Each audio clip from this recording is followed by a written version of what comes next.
Welcome to The Explainer. Today, we're diving into one of the most incredible engineering challenges ever dreamed up, SpaceX's actual plan to build a real, self-sustaining city on Mars. And look, that isn't just some line from a sci-fi movie, it's a stated goal. But, to make this vision a reality, we have to solve one absolutely massive, planet-sized problem. Because the real challenge here, it isn't just getting to Mars. The question that changes everything is, how do we stay there for good? How do we build a brand new home for humanity, literally from the ground up?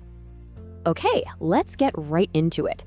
To really wrap your head around this whole plan, you first have to understand why a Martian city can't just be some little outpost. It has to be completely 100% independent from Earth. Think about it like this. A moon base, you could get supplies from Earth in just a few days. But Mars? Wow. We are talking about an 8-month journey, and that's just one way. You can't just call home for a spare part or more food. It's completely impractical. The city has to make everything it needs right there. And that brings us to this number, 1 million people. A million. So why so many? Well, because that's the estimate for what it would take to have a truly self-sufficient industrial base.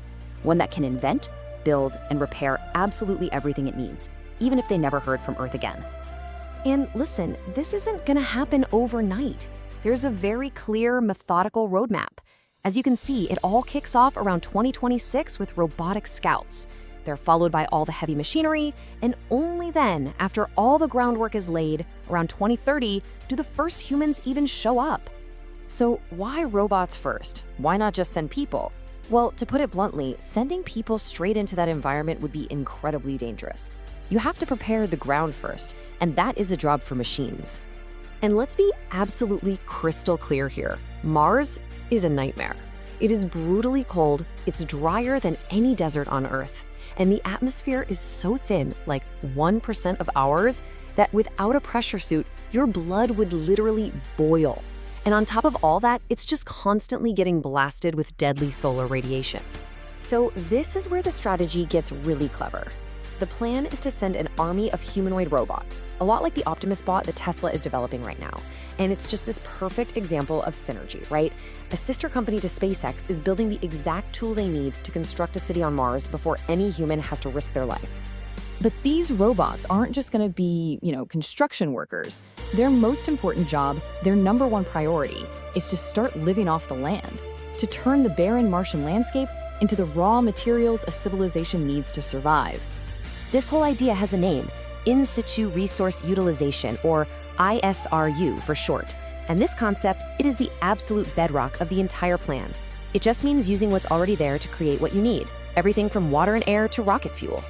Now, this process is just a brilliant piece of chemistry. Check it out.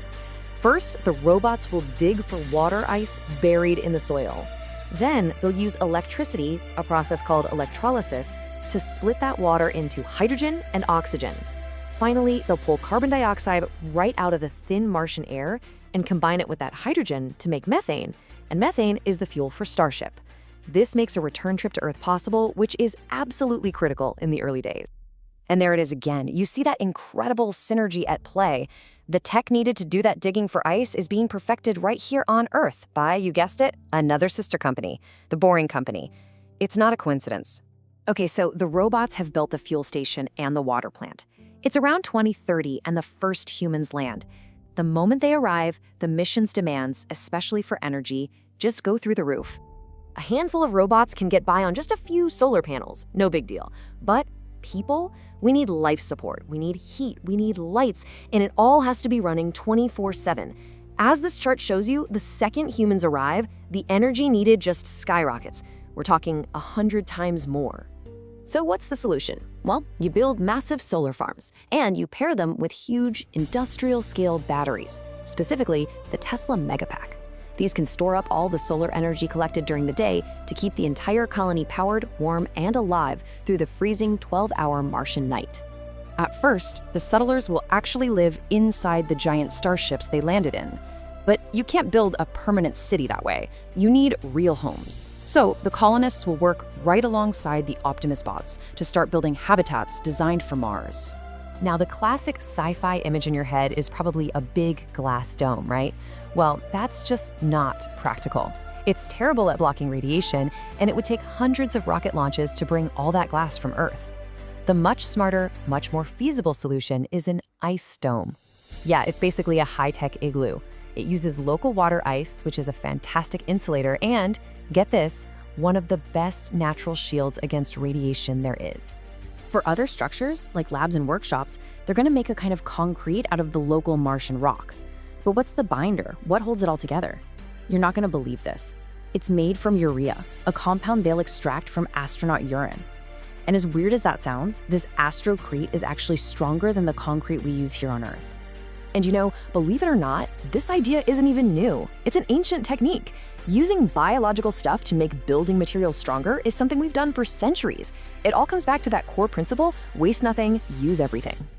Okay, so we've figured out water, air, fuel, and shelter. We have pretty much all the basics of survival locked down.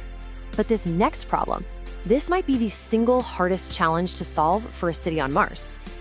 Yeah, you can't just plant potatoes in the ground like in the movie The Martian. It just doesn't work that way. The soil on Mars is fundamentally toxic to life from Earth. It's just loaded with these chlorine-based compounds called perchlorates, which are basically poison to plants. So this means that to become a multi-planet species, we actually have to invent a whole new industry: soil reclamation. We're talking about processing tons and tons of Martian dirt, washing out all the toxins, and then fertilizing it with composted human waste to create the very first Martian farmland. You know, solving each of these challenges, making rocket fuel out of thin air, building homes from ice, turning poison soil into farmland, every single one is a monumental feat. But they are all just steps toward answering the big question right here. Once we solve for survival, once our second home is finally built, we will have secured the future for humanity.